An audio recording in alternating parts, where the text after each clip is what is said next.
yeah, yeah. Ah, yeah.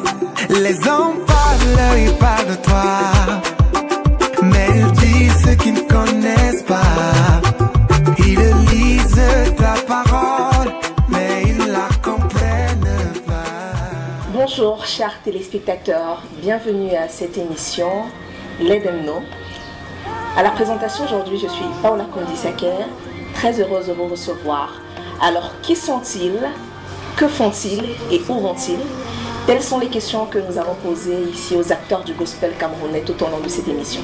Alors, les semaines qui vont suivre, j'aurai le plaisir de recevoir ici des artistes, des chantres, des musiciens, tous ceux qui sont des acteurs du gospel actuel au Cameroun en ce moment. Alors, pour cette émission aujourd'hui, je ne suis pas seule. Je suis avec une chantre, une sœur qui s'appelle Audrey. Et nous avons partagé tout de suite qui est-elle, que fait-elle, où est-ce qu'elle va. Alors bonjour Audrey. Bonjour Paola. Comment tu vas? Très bien. Ah, super, par la grâce de Dieu. Alors Audrey qui? Audrey Nguyen. Ok, donc Audrey Nguyen, est-ce qu'elle peut nous parler d'elle, son nom de famille, ses parents, la naissance? Est-ce qu'on peut avoir un peu tout ce qui est autour de la naissance d'Audrey? Ah, je n'étais pas là-bas, je sais pas trop ce qui s'est passé. Mais les parents par exemple? Oui, mes parents, enfin, je m'appelle Audrey Nguyen comme ça, c'est dit. Je suis musicienne, artiste musicienne, chrétienne. Je ne sais pas laquelle d'entre les deux. Je suis chrétienne et artiste musicienne. Peut-être chrétienne va venir avant, effectivement. Et voilà, je suis une fille. Ici, mon origine terrestre dit que je suis Bassa. Ok. Je suis de Sion, encore. Et voilà, j'ai perdu mon père il y a quelques années. Donc j'ai été élevée essentiellement par ma mère. Et voilà quoi. Waouh! Et la précision en vaut la peine, l'origine terrestre, parce que comme elle a signalé tout à l'heure, elle est fille de Sion, chrétienne d'abord, avant artiste musicienne. Alors Audrey, il y a des questions qui montent, parce que maintenant, que représente la musique pour toi? Parce que quand je veux prier, je prie en musique. Et souvent quand Dieu me parle à moi, ça finit en musique. Donc c'est vraiment celui-là. Le message d'une soeur sur sa page, moi ça m'a parlé parce que je m'identifie à cette conception de ce qu'est la musique. Elle a dit qu'elle chantait sur quoi elle croyait, elle croit en Jésus. Donc il n'y avait pas d'autre possibilité que de chanter autre chose que Jésus. Effectivement. Et quel a été le déclic? D'où est-ce que, à partir de quel moment Audrey s'est dit, c'est maintenant, je vais me lancer dans la musique, je vais aller à fond vraiment dans ce couloir-là? Quel a été le déclic en fait? Le déclic pour, entre guillemets, vraiment ce qu'on appelle la professionnalisation, c'est déjà il y a quelques années en fait. Ça va faire quelques années que je surfe tout le monde dans le milieu de la musique. Je jouais essentiellement de mon instrument en accompagnant d'autres artistes, etc. Et puis ça fait quelque temps déjà que le Seigneur me donnait des chansons à cœur. Et voilà, on s'est dit juste, c'était comme, voilà, c'était sous le leadership de l'Esprit de Dieu, c'est-à-dire, c'est le moment pour nous d'y aller. C'est tout simplement ça. Il n'y a pas eu de foudre et de foudre, il n'y a pas eu de voix qui résonne dans la chambre. Voilà, la petite voix qu'on nous réveille, qui nous dit, voilà, c'est le moment de partager ce que je t'ai donné avec d'autres. Pour être conduit, dirigé, parce que la Bible nous le dit, tous ceux qui sont conduits par l'Esprit de Dieu sont fils de Dieu.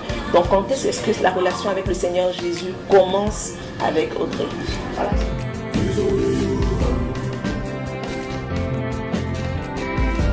Voilà, c'est en 2007, justement l'année où j'ai perdu mon papa. Donc j'ai eu la grâce que là je participe un camp biblique de la Ligue pour la lecture de la Bible. Et c'est pendant ce camp-là que j'ai eu le privilège d'entendre le message de l'Évangile et de le recevoir. Wow, donc depuis 2007, la relation a été établie, la restauration je peux dire, parce que c'était une relation qui était brisée maintenant, qu'on se réconcilie en fait avec le Seigneur. Ok, donc après ce temps-là, Audrey est dirigée par l'Esprit de Dieu, elle reçoit des choses dans le cœur, elle essaye de résister, mais finalement elle commence à crier, elle se lance, parce que l'obéissance vaut mieux que le sacrifice. Et où se situe présentement justement cette carrière musicale? Bah, on vient de se lancer. C'est vrai que depuis à peu près un peu plus d'un an, on est dans la démarche de sortie des singles. On a fait un cover de la revue Crédit Ben en français. En fin 2017, on a sorti le single leader, Combien tu es grand, en 2018. Et cette année, on a décidé d'y aller avec le maxi single qui, en plus de Combien tu es grand, comporte d'autres chansons. On va dire qu'on a un concert de présentation entre guillemets, parce que c'était pas pensé à l'esprit de concert en fait. C'était plutôt un concert qu'on a voulu un moment de partage, de prière avec les gens. Et on en a profité également pour présenter le maxi single dimanche. Et qu'est-ce que ça fait d'être maintenant sous l'effet des projecteurs? Qu'est-ce que ça fait d'être sous l'effet des projecteurs? Parce qu'il y a cette Audrey-là qui n'osait peut-être pas aller, je veux dire, au front et qui maintenant, en suivant la voie de l'esprit, se trouve au front. Qu'est-ce que ça fait? Je me dis, il y a une différence quand on est backstage et quand on est maintenant devant. Je dis que c'est délicat. Ça t'oblige à te mettre au niveau les gens d'attendre. Parce qu'en fait, c'est les gens qui t'attendent. Et en fait, tu te dis, Seigneur, I'm not sure that they are really describing me. Et puis tu te dis, Seigneur, et puis tu as cette voix qui te dit, ok, s'il te voit comme un modèle, c'est peut-être un modèle. Alors, maybe if you're not seeing yourself at that stage, you should upgrade. Tu devrais t'améliorer pour être là où les gens t'attendent. Donc, c'est un défi. C'est un défi pour véritablement représenter le Seigneur, pas seulement parce qu'on fait de la musique qui parle de Dieu, mais également dans notre quotidien, par la qualité de notre vie, par la qualité de tout ce qu'on fait. Et je pense qu'à ce niveau, c'est important que les gens comprennent qu'on n'a pas été appelé par les hommes, on a été appelé par le Seigneur et c'est à lui de définir les contours de notre appel. Où est-ce qu'il nous attend? Parce que parfois quand on est là, on a l'impression que c'est comme au restaurant fast-food. Je veux telle commande, je dois aller quelque part par exemple, fais tel chant, si tu fais pas tel chant, vraiment c'est comme si Audrey n'est pas venue. Donc moi je me dis, c'est vrai qu'on doit être à la hauteur, mais à la hauteur restant toujours dans notre appel, dans ce que Dieu nous demande de faire. Effectivement. C'est très important parce qu'un des plus gros défis c'est de ne pas recevoir la pression de la foule. Et c'est ça. Et vraiment la pression de la foule et de vraiment, en fait la hauteur c'est pour Dieu en fait. Voilà. À la hauteur de ce qu'il a investi en nous, à la hauteur de notre appel de fils en fait. Voilà. Donc c'est pas pour les gens. Parce que tu relèves c'est important parce que en ce moment on va dire combien tu es grand. C'est un peu, ça trotte un peu partout dans les têtes des gens.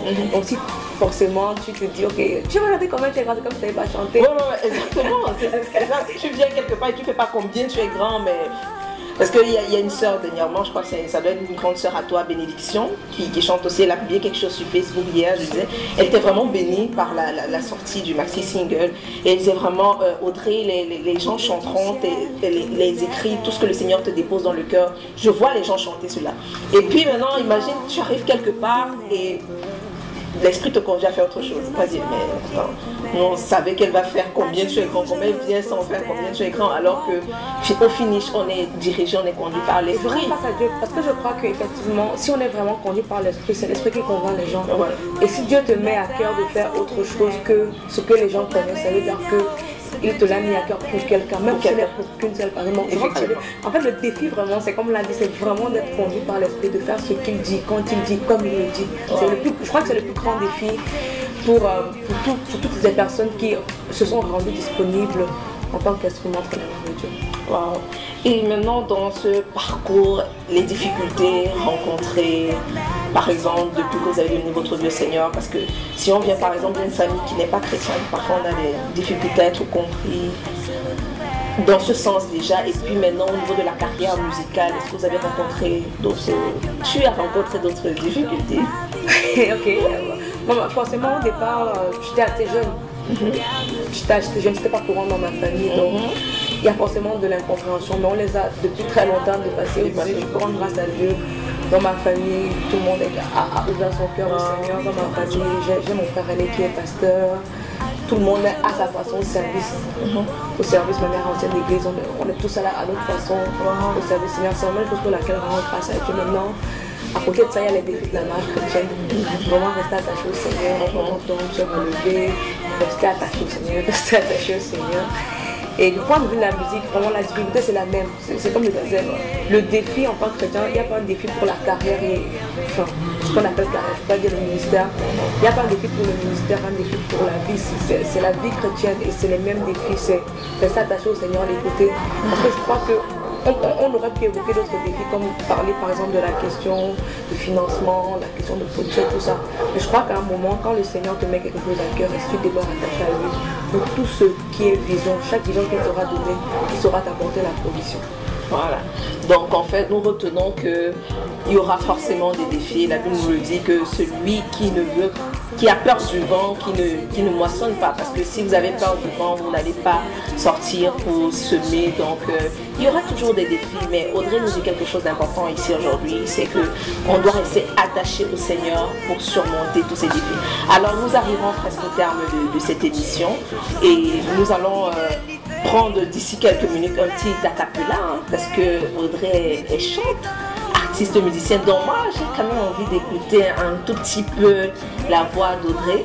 Après la pub, nous revenons dans un instant. Opérant de grands prodiges,